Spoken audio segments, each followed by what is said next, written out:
I'm not dead. What's going on, my sort of heavy music enjoyers? How you been? Long time no see. Got a big man job now. I do big cool like boy things. So I had a lot of time to do this. Of course, I started fucking recording right when my phone's at 5%. So you know, I'm a smart guy. I'm a pretty smart individual, if you couldn't tell. You can tell I'm really smart and actually a genius. I have an IQ 1000. If you grew up listening to post-hardcore, which I didn't, but shut up, then you'll probably know all the heavy-hitting emo anthems of the day. Thursdays, Understanding in a Car Crash. Hawthorne Heights, Ohio is for Lovers. Don't Trust Me, 303. And of course, the classic, Until the Day I Die by Story of the Year. I'm sure you've all heard the song. It was everywhere back when it released in 2003. I mean, it was even in a trailer for a fucking movie. It was huge. I have a fucking Until the Day I Die shirt I got for Christmas. Shout out my girlfriend, stop. But I have never listened to the full album. All I've ever known from these guys is Until the Day I Die. So today is the day I found out if this album is any good or if they just lived off the success of their singles. All right, who's ready to page their avenues? Who's ready to story their year? Who's ready to jump up a building? Okay, starting out a little slow. It was kind of a boring song, but it was generic. I don't know about that. It was like okay. It was all right. I mean, that one was pretty solid. I'm kind of surprised at how much they've been screaming these songs. I assumed I was gonna be like begging them for more screams, like, please, mister, please give me a small scream, or even a little shout would suffice. But no, they've been kind of going crazy on it. They've been kind of screaming a lot. I like it. I don't know about that one either, I'm gonna be honest. I don't know how they keep flip-flopping from really boring songs to like genuinely interesting ones. It's weird. I feel like he just repeated the same thing over and over and over for the entirety of that song. Okay, man, this one fucking sucks.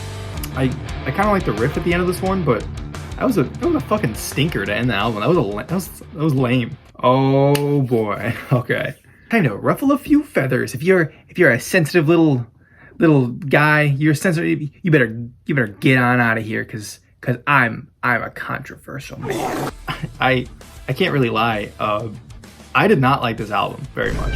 I kind of went into it thinking that every song was just gonna kind of sound like Until the Day I Die. Like hardly any screaming, not that heavy. But I was like pleasantly surprised with how much these fuckers were shouting. But as I went through the album, I realized how bland most of these songs are. And then quite frankly, the album just fell apart at the end. There are three main things that really hold this album back for me. Super inconsistent quality of songs. One will be great, the next will just suck so hard, and then the one after will be outlandishly boring. Absolute fucking whiplash between songs. It is impossible to build momentum throughout the album when after every song there is just such a massive change in quality. And some of these songs are fucking ass. They suck. They suck so goddamn much. Razor Blades, Swallow the Knife, Sidewalks? Hell no! It's really hard to take in the album as a collective when I consider like every third song on here to be just bad. It was honestly kind of a hard listen. And you know, maybe it's just me, but I would have loved to see him workshop some of these songs more, especially like Sidewalk, something like that. He just repeated the same thing over and over. But I can't find myself liking an album that is just so inconsistent throughout. The next thing I noticed was the underwhelming instrumentals. A lot of the songs on this album are just so boring instrumentally. They do nothing to stand out. And this plays into my first point, the inconsistency thing, because not every song is like this. Off the top of my head, Until the Day I Die, Dive Right In the Shadows, they've got their shit together. The rest I'm not so sure about. There's just nothing hooking me into these songs instrumentally. I don't think that they are bad per se, but you know, they're not good. It kind of sounds like royalty-free riffs and 4/4 rock beats. Just do something cool, man. Come on. But I believe I know why these instrumentals are so bland, which, hey, wouldn't you know, leads into my third point. This album absolutely feels like a vocalist-only show.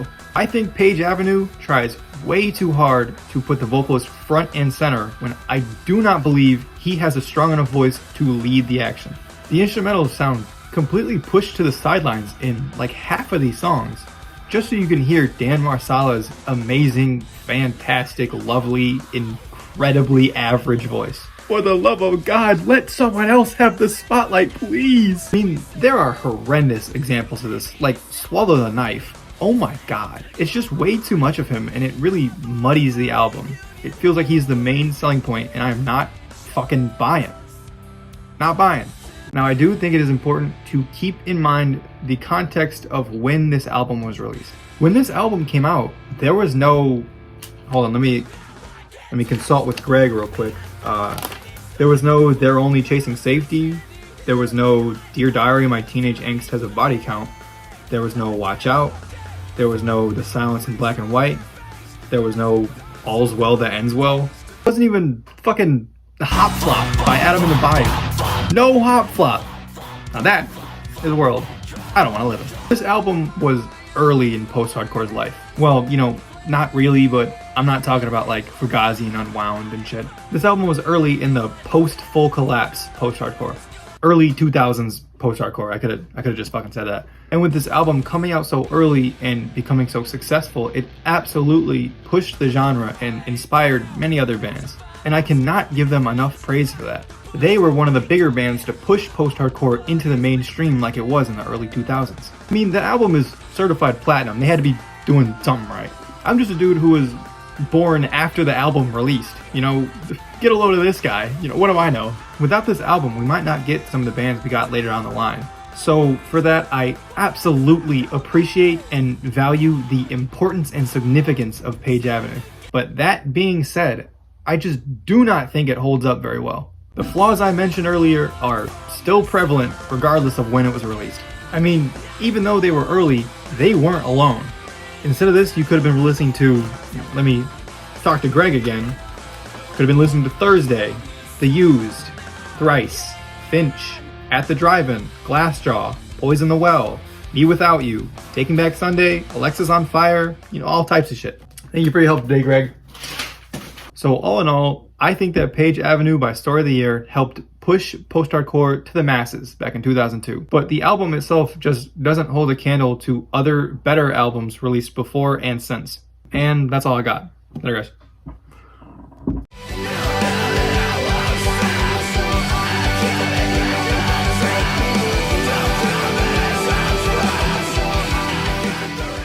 And I cannot give them enough praise for that. I cannot give them enough praise for that. I am not a...